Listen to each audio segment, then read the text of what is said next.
Welcome to స్వతంత్ర. నేను విజయ్. ముందుగా హెడ్లైన్స్ చూద్దాం. 5 ఏళ్లలో విద్యుత్ రంగాన్ని నాశనం చేశారు. అన్ని శాఖల్లో భయంకర పరిస్థితులు ఉన్నాయన్న బాబు.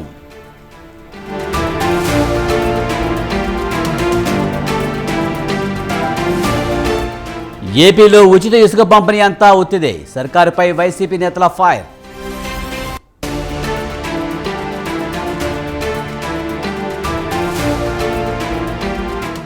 పార్టీ ఫిరాయింపులను ప్రోత్సహించిందే కాంగ్రెస్. ప్రభుత్వ తీరుపై కేటీఆర్ ఆగ్రహం.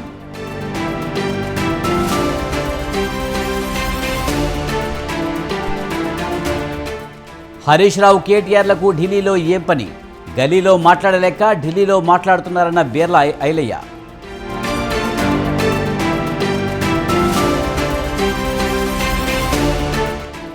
పుతిన్తో ప్రధాని మోదీ భేటీ. ఇరు దేశాల మధ్య ద్వైపాక్షిక సంబంధాలపై చర్చ.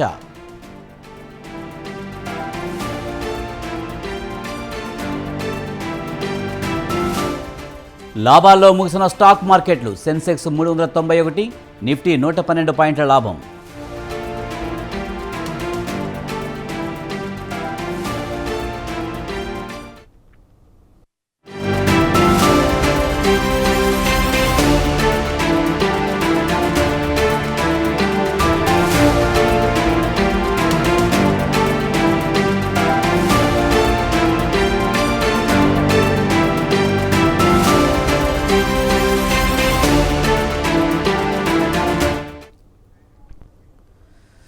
భావితరాల భవిష్యత్తును గత ప్రభుత్వం ఎలా దెబ్బతీస్తుందో చెప్పి ప్రజల్లో చైతన్యం తెచ్చేందుకు శ్వేతపత్రం విడుదల చేసినట్లు ముఖ్యమంత్రి చంద్రబాబు తెలిపారు. విద్యుత్ రంగంపై శ్వేతపత్రం విడుదల చేసిన చంద్రబాబు ప్రజలు గెలవాలి, రాష్ట్రం నిలవాలని పిలుపునిచ్చారు. 5 ఏళ్లలో విద్యుత్ రంగాన్ని పూర్తిగా నాశనం చేశారని, అసమర్థులు పాలన చేస్తే ఏమవుతుందో ప్రజలు అర్థం చేసుకోవాలని అన్నారు.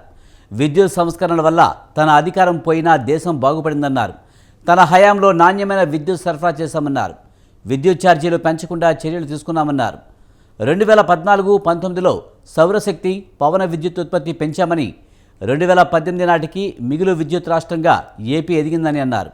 2018-19 నాటికి 14,929 మెగావాట్ల విద్యుత్ ఉత్పత్తికి చేరేలా కృషి చేశామన్నారు. గత 5 ఏళ్లలో ప్రజలపై 32,166 కోట్ల ఛార్జీల భారం మోపారని, విద్యుత్ రంగంలో 49,596 కోట్లు అప్పులు చేశారని చంద్రబాబు ఆగ్రహం వ్యక్తం చేశారు. ఈరోజు ఎవరి జీవితాలు కూడా ప్రతి ఒక్కరి జీవితాలు, ప్రతి ఒక్క రంగం పవర్తో ముడిపడింది, విద్యుత్ శక్తితో ముడిపడింది. దీన్ని ఎంత సమర్థవంతంగా మనం అమలు చేసుకోగలిగితే అంత మెరుగైన జీవన ప్రమాణాలు, అదే మరిగా మనకు అన్ని విధాల లాభం జరిగే పరిస్థితి వస్తుంది. 2014 నుంచి 2019 మళ్ళీ నేను వచ్చే కొందికి నాకు 22.5 మిలియన్ యూనిట్లు కరెంటు కొరత, వారసత్వం. అప్పుడే 2.0. ఈసారి సోలార్, విండ్, ఇన్నోవేటివ్ పవర్ కోసం ముందుకు పోయాం. 19-24 phenomenal increase in power tariff. ఏదైతే 19-24లో అప్పులు కూడా విపరీతంగా పెరిగిపోయినాయి. 1,29,000 కోట్ల రూపాయలు అప్పు ఉన్నాయి. ఇప్పుడు ఒక మాటలో చెప్పాలంటే నా పవర్ పోయింది, కానీ పవర్ సెక్టర్ రిఫార్మ్స్ వల్ల దేశం బాగుపడింది. గవర్నమెంట్ పోగొట్టుకున్నాం, కానీ ఒక తృప్తి, నేను చేసిన పవర్ సెక్టర్ రిఫార్మ్స్ శాశ్వతం, దేశం బాగుపడింది, మన రాష్ట్రం కూడా బాగుపడే పరిస్థితికి వచ్చింది. ఒక పక్క టారిఫ్ని ఎట్లా కంట్రోల్ చేయాలి, రెండోది దీన్ని ఎట్లా రివైవ్ చేయాలి. పేదవాళ్ళకు లాంగ్ టర్మ్లో, ఇప్పుడు షార్ట్ టర్మ్లో కూడా నెక్స్ట్ నుంచి ఎట్లా చేయాలి, ఆ తర్వాత ఎట్లా చేయాలి. వేరియస్ ఛాలెంజెస్ ఉన్నాయి. ఇప్పుడు నేను ఢిల్లీకి వెళ్ళాను, అందరి మంత్రులను కలిశాను, ఫైనాన్స్ మినిస్టర్ని కలిశాను. ఇప్పుడు వాళ్ళు కూడా ఎంతవరకు హెల్ప్ చేయగలుగుతారో హెల్ప్ తీసుకోవాలి. మన భారం ఓకే, మనకిక్కడ ఓట్లేసి ఒక దుర్మార్గుడిని, ఒక చెక్కలోని తీసుకొచ్చుకున్నాం, ఇష్ట ప్రకారం చేసి వెళ్ళాడు. వాళ్ళకి 29 రాష్ట్రాలు, ఒక రాష్ట్రాన్ని మొత్తం చేయలేరు. మన కష్టంతో మనం చేసుకుంటూ వాళ్ళ చేయూత కూడా తీసుకోవాల్సిన బాధ్యత మన మీద ఉంది. అట్లా కాకుండా మొత్తం మీరు భారం తీసుకోండి, మీరే చేయండి అంటే ఒకవేళ ఎన్డీఏలో భాగస్వాములుగా ఉన్నా వాళ్ళకు కూడా ఇబ్బందులు ఉంటాయి. ఈ విషయం ప్రజలు గుర్తుపెట్టుకోవాలి. తెలంగాణ ఉంది, ఆదాయం ఉంది, ఇక్కడ ఆదాయాన్ని కూడా చంపేశాడు. ఇంకొక పక్క ఎక్కడ దొరికితే అక్కడ అప్పులు చేశాడు. కడాన మద్యాన్ని కూడా తాకట్టు పెట్టి 25 ఏళ్ళకు అప్పులు తెచ్చిన మహానుభావుడు. ప్రభుత్వ భూముల తాకట్టు పెట్టి అప్పులు తీసుకొచ్చిన వ్యక్తి. ఇది చాలా డిబేట్ జరగాలి. ఇప్పుడు నా 45 ఏళ్ల రాజకీయ జీవితంలో ఎప్పుడూ చూడనటువంటి దుర్మార్గమైన పాలనని ఈ 5 ఏళ్లలో చూసాం. కరెంటు కోతలు అనేది రాకూడదు, లో వోల్టేజ్ ఉండకూడదు, కరెంటు క్వాలిటీ ఇవ్వాలి. నిన్న మొన్న కూడా కొన్ని కంప్లైంట్స్ వస్తున్నాయి. You alert everybody by taking teleconference and video conference. Not ఎవన్ single complaint రావడానికి వీల్లేదు. మీరందరూ గుర్తుపెట్టుకోవాల్సింది, ఒరిజినల్గా రిఫార్మ్స్ తెచ్చిన ముఖ్యమైన ఉద్దేశం ఏంటంటే నాణ్యమైన కరెంటు తక్కువ ధరకు ఇవ్వడానికి పవర్ సెక్టర్ రిఫార్మ్స్ తీసుకొచ్చాం. అందుకే ఎలక్ట్రిసిటీ డిపార్ట్మెంట్లో మీరు చూస్తే అన్ని డిపార్ట్మెంట్ల కంటే ఎక్కువ శాలరీస్ ఎలక్ట్రిసిటీ డిపార్ట్మెంట్లో ఉంటాయి. ఎందుకంటే ఇక్కడ కష్టపడి పని చేస్తున్నారనే ఉద్దేశంతో రిఫార్మ్లో ముఖ్యమైన ఉద్దేశం ఎంప్లాయీస్ హ్యాపీగా ఉండాలి, మెరుగైన సేవలు కన్జ్యూమర్స్కి అంది. 5 ప్రధాన అంశాలపై మెరుగైన ఫలితాలు సాధించేందుకు రాష్ట్ర ప్రభుత్వం బ్యాంకర్లతో సబ్ కమిటీ ఏర్పాటు చేయాలని నిర్ణయించింది. వ్యవసాయం, డిజిటల్ లావాదేవీలు, స్కిల్ డెవలప్మెంట్, జీఎస్డీబీ పెంచే రంగాలకు ప్రాధాన్యం ఇవ్వడంపై మంత్రులు, బ్యాంకర్లతో నిపుణుల కమిటీ వేయాలని ప్రభుత్వం నిర్ణయించింది. వ్యవసాయ రంగానికి గతం కంటే అధికంగా రుణాలు ఇవ్వాలని నిర్ణయించారు.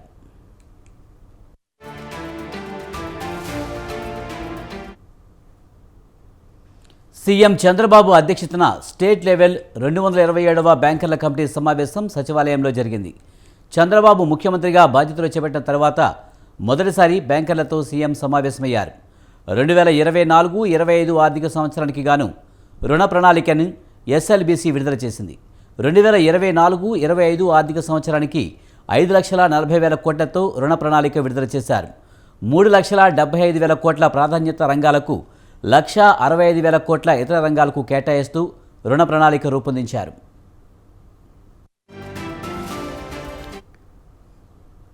వ్యవసాయ రంగానికి 2,64,000 కోట్ల రుణాలు లక్ష్యం నిర్ణయించారు.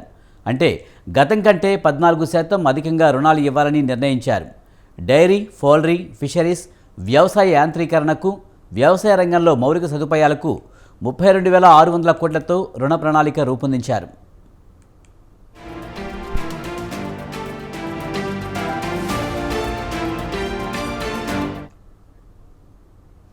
రెండు 2023-24 ఆర్థిక సంవత్సరానికి ప్రాధాన్యత రంగానికి 3,23,000 కోట్లకు పెట్టుకోగా ఈ ఆర్థిక సంవత్సరానికి 3,75,000 కోట్లు రుణ ప్రణాళిక లక్ష్యంగా నిర్ణయించారు. గతంతో పోల్చితే 16% అధికంగా రుణాల లక్ష్యంగా బ్యాంకర్ల సమావేశంలో నిర్ణయించారు. వ్యవసాయ రంగానికి గత సంవత్సరం 2,31,000 కోట్ల రుణ లక్ష్యంగా పెట్టుకోగా అందులో 90% అనగా 2,08,136 కోట్ల రుణాలు మంజూరయ్యాయి.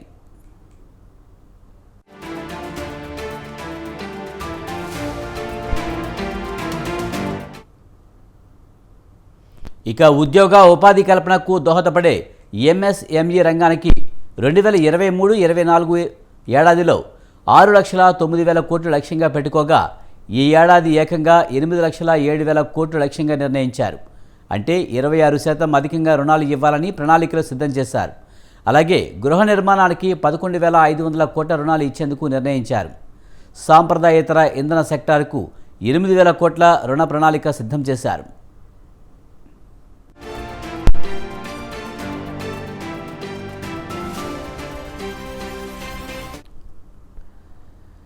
వ్యవసాయంలో సాగు ఖర్చులు తగ్గించడం, కౌలు రైతులకు సులభంగా రుణాలు అందించడం, మెరుగైన పంటల బీమాను అందుబాటులోకి తేవడంపై బ్యాంకర్లు సమావేశంలో చర్చించారు. 4వ విధానం ద్వారా పేదరిక నిర్మూలనకు అవసరమైన ప్రాజెక్టులు, ప్రణాళిక చేపట్టడం, డిజిటల్ లావాదేవీల్లో రాష్ట్రాన్ని అగ్రస్థానంలో నిలపడంపైన చర్చ జరిగింది. స్కిల్ డెవలప్మెంట్ చర్యలు తీసుకోవడం, సంపద సృష్టించే జీఎస్డీపీ పెంచే రంగాలకు తగు ప్రోత్సాహం ఇవ్వడంపై మంత్రులు, బ్యాంకర్లు, ఆయా రంగాల నిపుణులతో కమిటీ ఏర్పాటు చేయాలని నిర్ణయించారు.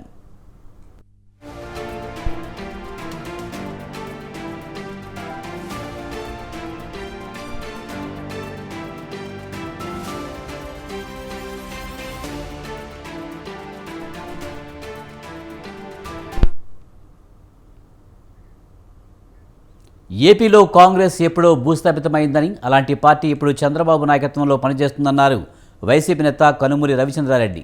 కేవలం తన అన్న జగన్ మీద కోపంతోనే షర్మిల పార్టీ నడుపుతుందని విమర్శించారు. కాంగ్రెస్ పార్టీ చేసిన పాపమే విభజన నష్టమని, ప్రత్యేక హోదా, పెండింగ్ ప్రాజెక్టుల గురించి కాంగ్రెస్ ఎందుకు మాట్లాడడం లేదని ఆయన ప్రశ్నించారు.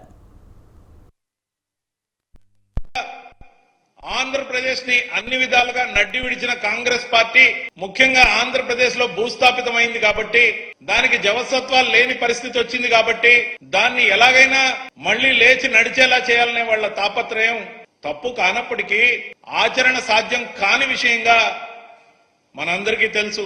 స్వర్గీయ వైఎస్ఆర్ గారి గురించి ప్రతి ఇంట్లో ఏ విధంగా అయితే ఈ రోజు ఆయన చిత్రపటాన్ని నమస్కరించుకుని వాళ్ళ భవిష్యత్తుకు బాటలు వేసిన నాయకుడిగా కీర్తిస్తూ ముందడుగు వేస్తున్నారో, అదేవిధంగా ఈ రోజున ఆయన వారసుడిగా వైఎస్ జగన్మోహన్ రెడ్డి గారు స్థాపించిన వైఎస్ఆర్సీపీ పార్టీ ప్రజల్లో అంతగా వేళ్లూనుకుని అనేక సంక్షేమ కార్యక్రమాలు, ఎలక్షన్ మాయాజాలం అంటారా, అది ఎన్డీఏ మాయాజాలం. దాంట్లో ఏం జరిగిందో లోతులకి ఈ దశలో వెళ్ళకపోయినప్పటికీ ప్రజలందరికీ అర్థమవుతుంది. విభజన చట్టం ద్వారా. మరోవైపు తెలంగాణ సీఎం రేవంత్పై తీవ్ర విమర్శలు చేశారు. మహబూబ్ నగర్ గెలిపించుకోలేని రేవంత్ కడపలో షర్మిలను గెలిపిస్తాడని, చంద్రబాబు రేవంత్ రెడ్డి మధ్య లోపాయికార ఒప్పందాలు అందరికీ తెలుసునన్నారు. బాబు జగన్ పవన్ అని మేము అడుగుతున్నాం. రేవంత్ రెడ్డి గారు, బీజేపీ అంటే బీజేపీనే, దాంట్లో చేరి ఎన్డీఏ పార్ట్నర్లుగా ఉన్నది బాబు పవన్ మాత్రమే. మా పార్టీ పుట్టినప్పటి నుండి ఏ పార్టీతో కూడా మేము పొత్తు కోసం వెంపర్లాడలేదు. మేము మా జెండా మీద స్పష్టమైన అజెండాతో ప్రజల తీర్పును కోరామే గాని మేమే కోరుకుని ఉంటే, ఎన్డీఏలో మేము చేరాలనుకుని ఉంటే చంద్రబాబు నాయుడు గారు అసలు గెలిచేవారా అని అడుగుతున్నాం. మేము పొత్తులకు వ్యతిరేకం కాబట్టే అంది వచ్చిన ప్రతి అవకాశాన్ని అందరి కాళ్లు గడ్డాలు పట్టుకుని బతిమలాడి పొత్తులు కుదుర్చుకుని ఈ రోజు గెలిచే అధికారంలోకి వచ్చి ఉండవచ్చు. కానీ మేము సిద్ధాంతం కోసం కట్టుబడ్డాం. మా జెండాతో, మా అజెండాతో పేద ప్రజల పక్షాన్ని నిలిచాం. 4 రోజులు వెనక ముందైనా ప్రజలు వాస్తవాలు తెలుసుకుంటారు. ఈ ప్రభుత్వం మోసకారి విధానాలు ప్రజల పట్ల అవలంబిస్తే వాటి గురించి ప్రజల గొంతుకై ప్రజలతో కలిసి మమేకమై రోడ్లెక్కి పోరాటాలు చేసే సత్తా ఆంధ్రప్రదేశ్ లో ఒక వైఎస్ఆర్సీపీకి మాత్రమే ఉంది. బీజేపీ. కర్నూలు జిల్లాలోని 3 నియోజకవర్గాలకు కీలకమైన గోరంట్ల వద్ద హంద్రీనివాపై వంతెన నిర్మాణం ఇప్పటికీ పూర్తి కాకపోవడంతో జనానికి ఇబ్బందులు తప్పడం లేదు. దీంతో గత పాలకులపై దుమ్మెత్తిపోస్తున్నారు. అధికారంలోకి వచ్చిన 6 నెలల్లోనే టెండర్లు పిలిచి 2 ఏళ్లలోపు వంతెన పూర్తి చేస్తామని జగన్ ఇచ్చిన హామీని గుర్తు చేసుకుని మండిపడుతున్నారు. ఇకనైనా వంతెన పూర్తి చేసి తమ కష్టాల నుంచి గట్టెక్కించాలని కోరుతున్నారు.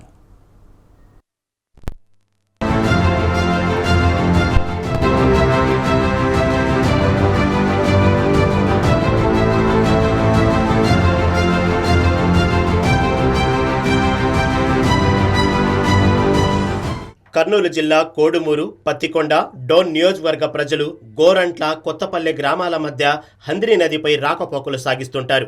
అయితే వర్షాలు ముంచెత్తినప్పుడు హంద్రీ నదికి వరద పోటెత్తిన సమయంలో రాకపోకలు సాగిస్తున్న జనం నానా అవస్థలు పడాల్సి వస్తోంది.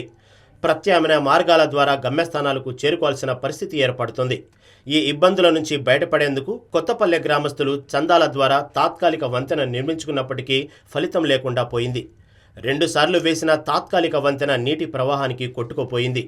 అయితే 2019 ఎన్నికల ప్రచారంలో భాగంగా వైసీపీ అధినేత, గత మాజీ సీఎం జగన్ వంతెన నిర్మాణంపై హామీ ఇచ్చారు.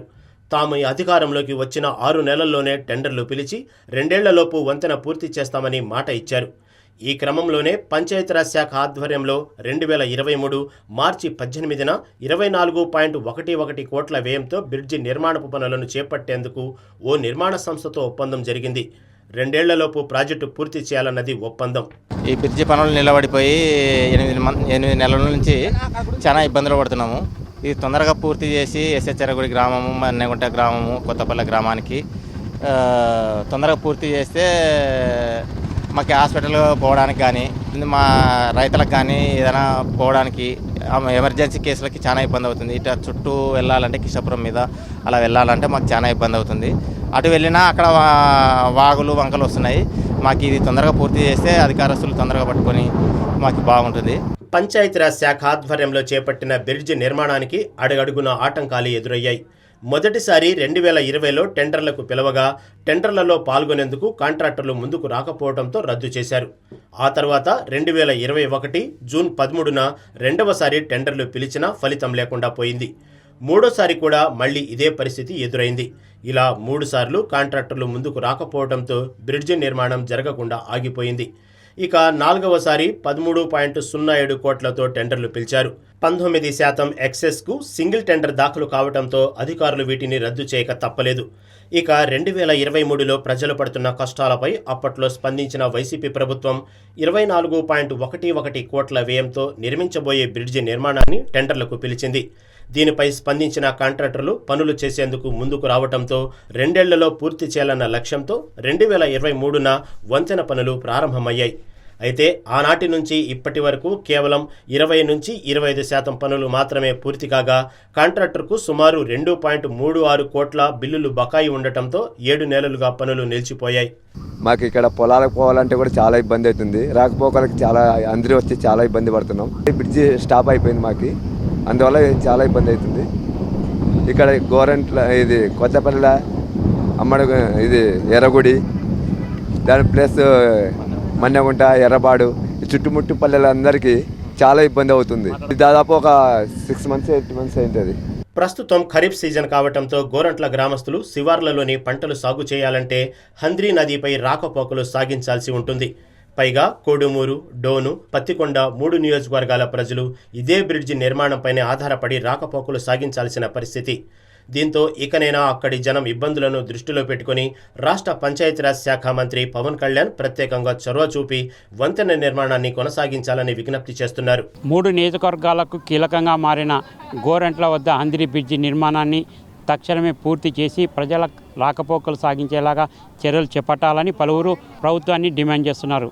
కెమెరా పర్సన్ బాబుతో శ్రీనివాస్, స్వతంత్ర న్యూస్, గోరంట్ల, కర్నూలు జిల్లా. చూశారుగా, కర్నూలు జిల్లాలో గోరంట్ల, కొత్తపల్లె గ్రామాల మధ్య హంద్రీ నదిపై వంతెన లేకపోవడంతో జనం ఎంత ఇబ్బంది పడుతున్నారో. మరి ఎన్నో రోజులుగా ఎదురు చూస్తున్న బ్రిడ్జి నిర్మాణం ఇప్పటికైనా పూర్తవుతుందా? ప్రజల గోడును ఇప్పటి ఎన్డీఏ సర్కారు పట్టించుకుంటుందా అన్నది వేచి చూడాలి.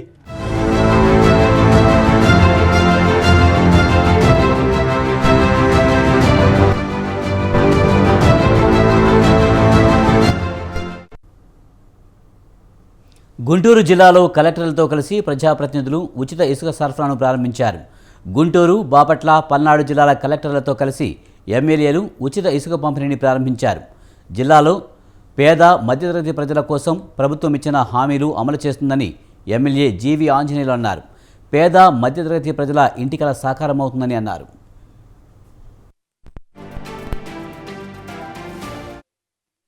ప్రభుత్వం హామీ నెరవేర్చింది.